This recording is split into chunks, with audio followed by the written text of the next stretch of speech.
Morning ಚೇತಿ. Very good morning. Good morning ಅಮ್ಮಾಚಿ kitchen ಅಲ್ಲಿ ಇವತ್ತೇನ್ ಮಾಡ್ತಾ ಇದೀವಿ? ಇವತ್ತು ನುಗ್ಗೆಕಾಯಿ ದಂಟು ಹುಳಿ ಬೇಳೆ ಸಾರು. ನುಗ್ಗೆಕಾಯಿ ದಂಟು ಹುಳಿ ಬೇಳೆ ಸಾರು. ನುಗ್ಗೆಕಾಯಿ ದಂಟು ಬೇಳೆ ಸಾರು. Okay, super. ನುಗ್ಗೆಕಾಯಿ ಜೊತೆಗೆ ದಂಟು ಹಾಕಿ ಒಂದು ಹೆಲ್ದಿ ಆದ ಒಂದು ಬೇಳೆ ಸಾರು ಮಾಡ್ತಾ ಇದೀವಿ. ಹೌದು. ಇದು ಮದುವೆ ಮನೇಲಿ ಮಾಡ್ತಾರಲ್ಲ ಆ ತರನ? ಇಲ್ಲ, ಈ ಸರ್ತಿ ಸ್ವಲ್ಪ ಸಿಂಪಲ್ ಆಗಿ ಮಾಡ್ಬೇಡ. ನೆಕ್ಸ್ಟ್ ಟೈಮು ಎಲ್ಲಾ ತರಕಾರಿ ಹಾಕಿ ಮದ್ವೆ ಮನೆಗಳಲ್ಲಿ ಮಾಡ್ತಾರಲ್ಲ ಆ ತರ ಮಾಡೋಣ. ಓಕೆ, ರೆಡಿ ಹಂಗಾದ್ರೆ ಮಾಡಕ್ಕೆ ನುಗ್ಗೆಕಾಯಿ ದಂಟು ಬೇಳೆ ಸಾರು. Okay, ready. ಓಕೆ, ಶುರು ಮಾಡ್ಕೋತೀವಿ. ಏನ್ ಮಾಡ್ತಾ ಇದೀವಿ ಇವಾಗ? ಸ್ಟವ್ ಹಚ್ಚಿ ಕುಕ್ಕರ್ ಅಲ್ಲಿ ನೀರ್ ಇಡೋಣ. ನೀರ್ ಕಾಯೋ ಅಷ್ಟೊತ್ತಿಗೆ ಎಲ್ಲಾ ತರಕಾರಿಗಳನ್ನ ಕಟ್ ಮಾಡ್ಕೊಂಡು ರೆಡಿ ಮಾಡ್ಕೊಳ್ಳೋಣ. ಹಂಗ? Okay, ready. ನೀರಿಟ್ಟು ಕುಕ್ಕರ್ ಇಟ್ಟಿದ್ದೀನಿ. ಫಸ್ಟ್ಗೆ ಈ ಬೌಲಷ್ಟು 1.5 ಬೌಲು ಬೇಳೆ ಹಾಕೋತೀನಿ ನಾನು.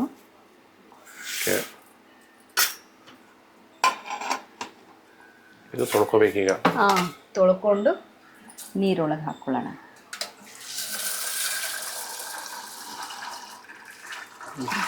ಜುಳು ಜುಳು ಜಲಧಾರಿ. ಓಕೆ, ನುಗ್ಗೆಕಾಯಿ ಎಲ್ಲ ಕಟ್ ಮಾಡಿ ರೆಡಿ ಇಟ್ಕೊಂಡ್ಬಿಟ್ಟಿದ್ಯಾ?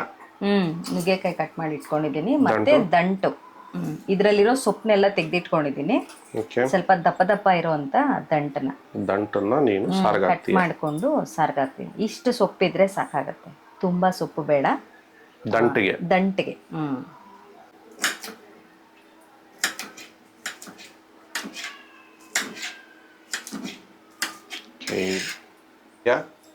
ನೀರ್ ಕಾದಿದೆ. ಬೇಳೆ ಹಾಕೊಳ್ಳೋಣ. ಆಗ್ಲೇ ತೊಳೆದಿಟ್ಟಿದ್ವಲ್ಲ ಆ ಬೇಳೆನ ಹಾಕೊಳ್ಳೋಣ. 2 ಈರುಳ್ಳಿ ಮತ್ತೆ 3 ಟೊಮೆಟೊ. 3 ಟೊಮೆಟೊನ 1.5 ಟೊಮೆಟೊನ ಕಟ್ ಮಾಡಿ ಚಿಕ್ಕದಾಗಿ ಕಟ್ ಮಾಡ್ಕೊಂಡಿದ್ದೀನಿ. 1.5 ಟೊಮೆಟೊನ ಹಾಗೆ ರುಬ್ಬಕ್ಕೆ ಹಾಗೆ ಹಾಕಿದ್ದೀನಿ. ಹಾಕೊಳ್ಳೋಣ. 1 ಸ್ಪೂನಷ್ಟು 1.5 ಸ್ಪೂನಷ್ಟು ಹರಳೆಣ್ಣೆ ಹಾಕ್ಕೋತೀನಿ. ಬೇಳೆ ಚೆನ್ನಾಗಿ ಬೇಯಲಿ ಅಂತ. 1/2 ಸ್ಪೂನಷ್ಟು ಅರಿಶಿನ ಹಾಕ್ಕೊಳ್ಳೋಣ. 2 ವಿಶಿಲಷ್ಟು. ಈಗ ಕ್ಯಾಪ್ ಮುಚ್ಬಿಡೋಣ. ಓಕೆ, ತೊಳೆದು ಕ್ಲೀನ್ ಮಾಡಿ ಇಟ್ಕೊಂಡಿರೋ ದಂಟು ಮತ್ತೆ ನುಗ್ಗೆಕಾಯಿ ಎರಡನ್ನೂ ತೊಳೆದು ರೆಡಿ ಮಾಡಿ ಇಟ್ಕೊಂಡಿದ್ದೀನಿ. ಆಮೇಲೆ ಈಗ ರುಬ್ಬೋದಕ್ಕೆ ರೆಡಿ ಮಾಡ್ಕೊಳ್ಳೋಣ. ಅದಾಗೋಷ್ಟೊತ್ತಿಗೆ ಒಂದು ಅರ್ಧ ಚಿಪ್ಪಷ್ಟು, ಅಂದರೆ ಅರ್ಧ ಚಿಪ್ಪಲ್ಲೂ ಸ್ವಲ್ಪ ಕಮ್ಮಿ ಅಷ್ಟು ತಗೊಂಡ್ರೆ ಸಾಕಾಗುತ್ತೆ. ತೆಂಗಿನಕಾಯಿ, ಹಸಿ ತೆಂಗಿನಕಾಯಿ. ಹಾಗೆ ರುಬ್ಬೋದಕ್ಕೆ 1 ನಿಂಬೆ ಹಣ್ಣು ಗಾತ್ರದಷ್ಟು ಹುಣಸೆ ಹಣ್ಣು ಹಾಕ್ಕೊಳ್ಳಿ. ತೊಳೆದ್ಬಿಟ್ಟು ಹಾಕ್ಕೊಂಡಿದ್ದೀನಿ ನಾನು. ಬೇಗ ಮೆತ್ತಗೆ ಇರುತ್ತಲ್ವ, ಬೇಗ ರುಬ್ಬುತ್ತೆ ಅಂತ ಅಷ್ಟೆ. ಕೆಲವ್ರಾದ್ರೂ ಸುಮಾರು ಜನ ಹತ್ರ ಮಾತಾಡ್ತಾ ಇದ್ದೆ, ನಮ್ಮ ವಿಡಿಯೋಗಳೆಲ್ಲ ನೋಡ್ಬಿಟ್ಟು ಚೆನ್ನಾಗಿ ಬರ್ತಾ ಐತೆ, ನೀವು ಸ್ನ್ಯಾಕ್ಸ್ ಐಟಮ್ ಜಾಸ್ತಿ ಮಾಡಿ. ನಮ್ಮ ಮನೇಲಿ ಸ್ನ್ಯಾಕ್ಸೇ ಮಾಡಲ್ಲ, ನಿಮ್ಮ ಸ್ನ್ಯಾಕ್ಸ್ ಆದ್ರೆ ನೋಡಿ ನಮ್ಮ ಅಮ್ಮನಿಗೆ ಹೇಳ್ತೀನಿ ಸ್ನ್ಯಾಕ್ಸ್ ಮಾಡಕ್ಕೆ ಅಂತ. ಯಾರಪ್ಪ ಕೇಳ್ದವರು? ಹಿಂಗೆ ಇರ್ತಾರೆ ಕೆಲವರು ಅಭಿಮಾನಿಗಳು ಒಂದೊಂದು ರೀತಿಯಲ್ಲಿ ಒಬ್ಬರು ಕೇಳ್ತಾರೆ. ಒಬ್ಬೊಬ್ರು ಹೇಳ್ತಾರೆ ತುಂಬಾ ಲಾಂಗ್ ಇರುತ್ತೆ, ತುಂಬಾ ಲೆಂತ್ ಇರುತ್ತೆ. ಒಬ್ಬೊಬ್ರು ಹೇಳ್ತಾರೆ ಡೀಟೇಲೇ ಇಲ್ಲ ಅಂತ, ಡೀಟೇಲ್ ಆಗಿ ಹಾಕಿ ಅಂತ. ಒಬ್ಬೊಬ್ರು ಹೇಳ್ತಾರೆ ಓಕೆ ತುಂಬಾ ಶಾರ್ಟ್ ಆಗಿ ಇಟ್ಕೊಳ್ಳಿ, ತುಂಬಾ ಜಾಸ್ತಿ ಬೇಡ, ರೀಲ್ ತರ ಮಾಡ್ಬಿಡಿ ಅಂತ ಒಬ್ಬೊಬ್ರು ಹೇಳ್ತಾರೆ.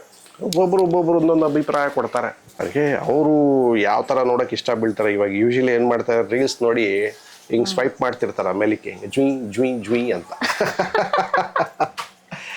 ಕೆಲವರು ಅಷ್ಟು ಶಾರ್ಟ್ ಆಗಿ ನೋಡ್ಬಿಟ್ಟು, ಕೆಲವೊಂದು ರೀಲ್ಸ್ ಎಲ್ಲ ಇವಾಗೆಲ್ಲ ಹಾಗೆ ಬರುತ್ತಿದ್ದ ಫುಡ್ ವಿಡಿಯೋಸ್ ಎಲ್ಲ ಫಾಸ್ಟ್ ಆಗಿ ಆಗೋಗುತ್ತೆ. ತುಂಬಾ ವಿತಿನ್ ಸೆಕೆಂಡ್ ಅಂದ್ರೆ ವಿತಿನ್ ಫ್ಯೂ ಸೆಕೆಂಡ್ಸ್ ಅಲ್ಲಿ ಪೂರ್ತಿ ಅಡಿಗೆನ ಮುಗ್ದೋಗುತ್ತೆ ಆ ರೀಲ್ಸ್ ಗಳಲ್ಲಿ. ಈ ತರ ಚೆನ್ನಾಗಿರುತ್ತೆ ಅಂತ ಕೆಲವರು ಹೇಳ್ತಾರೆ. ಟೈಮ್ ಇರೋರಾದ್ರೆ ಕೂತ್ಕೊಂಡು ನಿಧಾನವಾಗಿ ನೋಡ್ತಾರೆ. ನಮ್ಮಂತ ಬಿಸಿ ಮ್ಯಾನ್ಸ್ಗಳಾದ್ರೆ ಸ್ವಲ್ಪ ಫಾಸ್ಟ್ ಆಗಿ ನೋಡ್ತಾರೆ ಅಷ್ಟೇ. ಅವ್ರವ್ರ ದೈನಂದಿನ ಕೆಲಸಗಳ ಮೇಲೆ ಡಿಪೆಂಡ್ ಆಗುತ್ತೆ.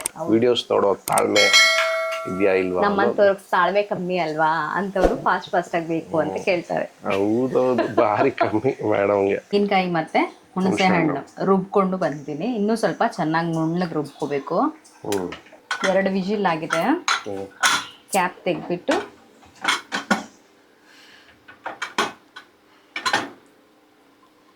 ಬೇಳೆ ಚೆನ್ನಾಗಿ ಬೆಂದಿದೆ. ಚೆನ್ನಾಗಿ ಬೆಂದೋಯ್ತು ಅಷ್ಟು ಬೇಗ? ಇವಾಗ ಇದನ್ನು ಹಾಕಿ ಚೆನ್ನಾಗಿ ನುಣ್ಣಗಾದ್ರೇ ಟೇಸ್ಟಿಯಾಗಿರುತ್ತೆ ಸಾರು. ಆಗಲೇ ಟೊಮೆಟೊ ಅವೆಲ್ಲ ಹಾಕ್ಕೊಂಡಿದ್ವಲ್ಲ ಅದನ್ನು ರುಬ್ಬೋದಕ್ಕೆ ತೆಕ್ಕೊಳ್ಳೋಣ. ಇದ್ರ ಜೊತೆಗೆ ಸ್ವಲ್ಪ ಬೇಳೆನೂ ತಗೊಳ್ಳಿ.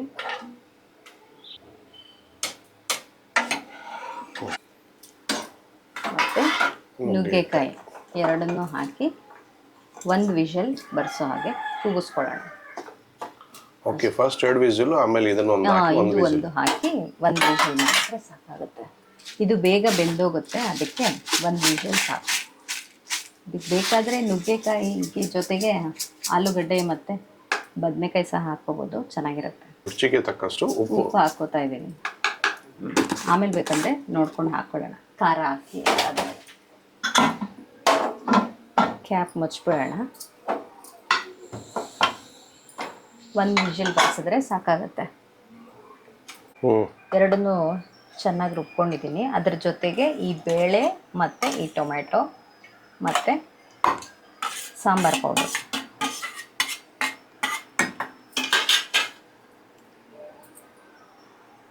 ನಾನು 3 ಸ್ಪೂನ್ ಮನೇಲಿ ಮಾಡಿರೋ ಸಾಂಬಾರು ಪೌಡರ್. ಮನೆಯಲ್ಲೇ ಮಾಡ್ಕೊಂಡಿರೋಂಥ ಸಾಂಬಾರು ಪೌಡ್ರು. ನಮ್ಮ ಮನೆಗೆ ನಾನು 3 ಸ್ಪೂನ್ ಹಾಕ್ತೀನಿ. ನಿಮ್ಗೆ ಎಷ್ಟು ಖಾರ ಬೇಕೋ ಅಷ್ಟು ನೋಡ್ಕೊಂಡು ಹಾಕ್ಕೊಳ್ಳಿ. ಸ್ವಲ್ಪ ನೀರು ಹಾಕಿ ಇದಿಷ್ಟು ರುಬ್ಕೊಂಡು ಬರ್ತೀನಿ. ನುಣ್ಣಗೆ ರುಬ್ಕೊಂಡು ಬನ್ನಿ. ಆಯ್ತಾ? ಬೆಂದಿದೆಯಾ? ಬೆಂಡೆಕಾಯಿ ಇದು ಏನದು ನುಗ್ಗೆಕಾಯಿ, ಕರೆಕ್ಟ್. ನುಗ್ಗೆಕಾಯಿ ಮತ್ತು ದಂಟು ಎರಡೂ ಬೆಂದಿದೆ. ಆಗಲೇ ರುಬ್ಬಿಟ್ಕೊಂಡಿರುವಂಥ ಖಾರ, ಮಸಾಲ ಅಲ್ಲ ಖಾರ. ಇದು ಹುಳಿಗೆ ಚೆನ್ನಾಗಿ ಬೇಯಲಿ.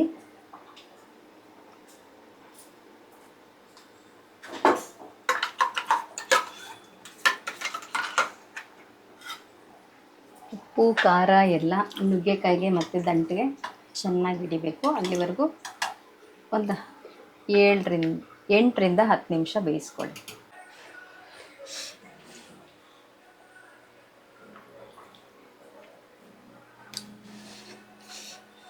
ಏನು ಕಮ್ಮಿ ಆಗಿದೆ, ಏನು ಜಾಸ್ತಿ ಆಗಿದೆ?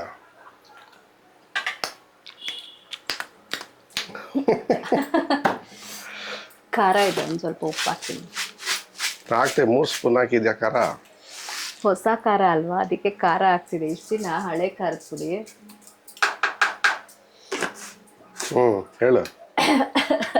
ಕಮ್ಮಿ ಇರುತ್ತೆ ಅಂತ ಹಾಕ್ಬಿಟ್ಟೆ. ಇವಾಗ ಖಾರ ಜಾಸ್ತಿ ಆಗಿದೆಯಲ್ವಾ, ಅವಾಗ ಏನು ಮಾಡ್ತೀನಿ ಅಂದರೆ ಸ್ವಲ್ಪ ಬೆಲ್ಲ ಹಾಕ್ಬಿಟ್ಟು ಮ್ಯಾನೇಜ್ ಮಾಡ್ತೀನಿ. ಹಂಗೆ ಸ್ವಲ್ಪ ಬೆಲ್ಲ ಹಾಕಿದ್ರೆ ಖಾರ ಕಮ್ಮಿ ಬೀಳುತ್ತೆ.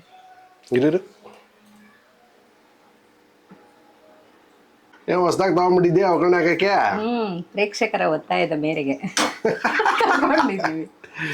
ಪ್ರೇಕ್ಷಕರ ಒತ್ತಾಯ ಮೇರೆಗೆ ಒಗ್ಗರಣೆ ಹಾಕಕ್ಕೆ ಒಂದು ಬೌಲ್ ಚಿಕ್ಕದು ಒಗ್ಗರಣೆ ಹಾಕೋದನ್ನ ತಗೊಂಡಿದ್ದೀವಿ. ಆ ಬಾಣ್ಲಿ ನೋಡ್ಬಿಟ್ಟೆ ಬೇಜಾನ್ ಕಮೆಂಟ್ಗಳು ಆಗ್ತಾ ಇದ್ರು. ಕಮೆಂಟ್ ಹಾಕಿಲ್ಲ ಯಾರು, ಪರ್ಸನಲ್ ಆಗಿದ್ದವ್ರು ಹೇಳ್ತಾ ಇದ್ರು ಕಪ್ಪಗೈತೆ ಬೇರೆ ಚೇಂಜ್ ಮಾಡಿ ಅಂತ. ಬೆಣ್ಣೆ ಹಾಕಿ, ಸಾಸಿವೆ ಹಾಕಿ, ಎಣ್ಣೆ ಹಾಕಿ, ಗೊಣ್ಣೆ ಸ್ವಲ್ಪ ಹಾಕಿ, ಗುಳ್ಳೆ ಹಾಕ್ತಾರೆ, ಒಂಚೂರು ಎಣ್ಣೆನೂ ಹಾಕಿ ಒಗ್ಗರಣೆ ಹಾಕೊಳ್ಳೋಣ.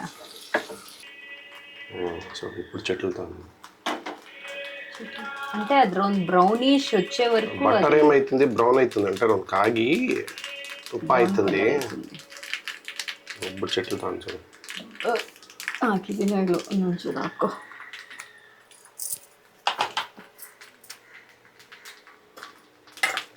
ಶಾರ್ಪರು ಅಂತ ಇಲ್ಲ, ಶಾರ್ಪಿರು ಅಂತ ಇಲ್ಲ.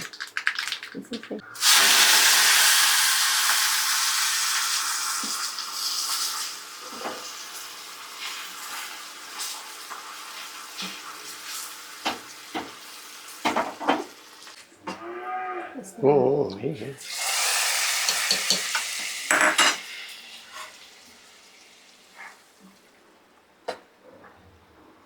ಸಾಂಬಾರ್ ರೆಡಿ.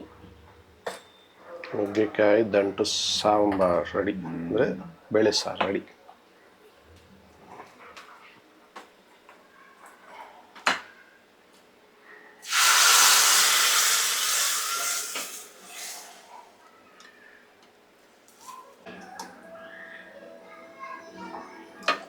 ಅಂತ ಅವಸ್ಥೆ ಬರ್ತೈತಿ.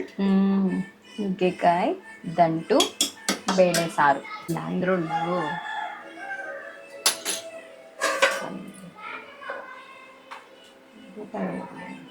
ಅನ್ನ ದಂಟು ನುಗ್ಗೆಕಾಯಿ ಸಾರು. ಹೆಂಗಿದೆ ಟೇಸ್ಟ್ ಮಾಡಿ ನೋಡ್ದಾ? ನೋಡ್ದೆ ಚೆನ್ನಾಗಿದೆ. ಇನ್ನೊಂದು ಟ್ರಿಪ್ ತಿಂದ್ಬಿಟ್ಟು ಹೇಳ. ತಿಂದ್ಬಿಟ್ಟು ಹೇಳಮ್ಮ.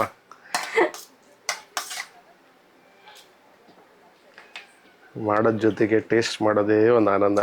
ಹೌದು, ಅದು ಎಲ್ರಿಗಿಂತ ಮುಂಚೆ ನಾವು ತಿಂತೀವಿ ನೋಡು, ಅದು ದೊಡ್ಡ ಆನಂದ. ಯಾವಾಗ್ಲೂ ಎಲ್ರಿಗಿಂತ ಲಾಸ್ಟ್ ಅಲ್ಲಿ ತಿಂತಿರ್ತೀವಲ್ಲ, ಇವಾಗ ಫಸ್ಟ್ ಅಲ್ಲೇ ತಿನ್ಕೋತೀವಲ್ವಾ, ಅದೊಂದು ದೊಡ್ಡ ಆನಂದ ನಮ್ಗೆ.